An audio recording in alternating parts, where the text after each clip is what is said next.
UK में पिछले कुछ अरसों से हड़तालों का सिलसिला चल निकला है। स्वास्थ्य, परिवहन और शिक्षा जैसे कई सेक्टर्स के कर्मचारी बड़ी तादाद में हड़ताल का ऐलान कर रहे हैं।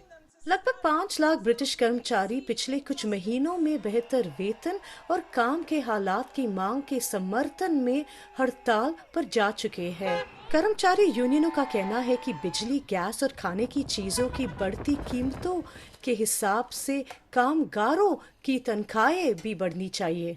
कुछ सेक्टर्स में हड़ताल कारगर साबित भी हुई है और कर्मचारी वेतन बढ़वाने में कामयाब रहे हैं, लेकिन कई सरकारी क्षेत्रों के कर्मचारियों जैसे रेलवे, मेट्रो, जूनियर डॉक्टरों और टीचरों का समस्याओं का हाल अभी नहीं हुआ है। लास्ट पे राइज हम लोगों को जो मिला था वो 5% मिला था। आज के ज़माने में 12.3% इन्फ्लेशन रेट है। बहुत सारे टीचर्स हमारे पास आते हैं और कहते हैं कि उनको फूड बैंक में जाके शॉप करना पड़ता है क्योंकि उनके फैमिलीज़ के जो नीड्स हैं वो पूरे नहीं हो पाते।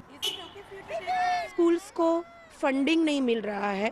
हमारे जैसी टीचर्स वीकली 50-60 पाउंड्स पे करती है बच्चों के लिए resources like a normal resources like glue stick, colouring pencils, वो सब बाय करने के लिए हम लोगों को अपने जेब से पैसे निकालने पड़ते हैं। दूसरी ओर यूके सरकार का कहना है कि कर्मचारी जो वेतन वृद्धि चाह रहे हैं उसका खर्च उठा पाना मुमकिन नहीं है।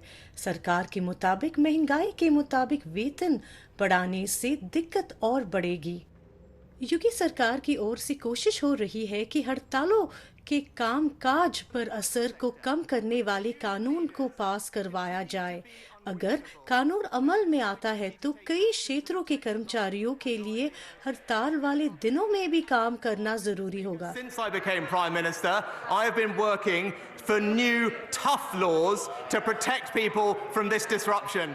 वही कर्मचारी यूनियनों ने नए बिल की आलोचना की है और इसे लोकतंत्र के खिलाफ करार दिया है। आए दिन होने वाले हड़तालों से आम जिंदगी भी अछूती नहीं बची है। इससे यूके की आर्थिक व्यवस्था को भी नुकसान पहुंच रहा है। इन हड़तालों की वजह से जून 2022 के बाद से अब तक ब्रिटेन की अर्थव्यवस्था को लगभग 1 अरब 18 करोड़ पाउंड्स का सीधा नुकसान हो चुका है। अगर मार्च के अंत तक हड़तालों का सिलसिला नहीं रुका तो ये नुकसान बढ़कर 1 अरब 30 करोड़ पाउंड्स तक पहुंच जाएगा। लिहाजा इन हड़तालों को लेकर आम लोगों के बीच मिली जुली प्रतिक्रिया देखने को मिल रही है।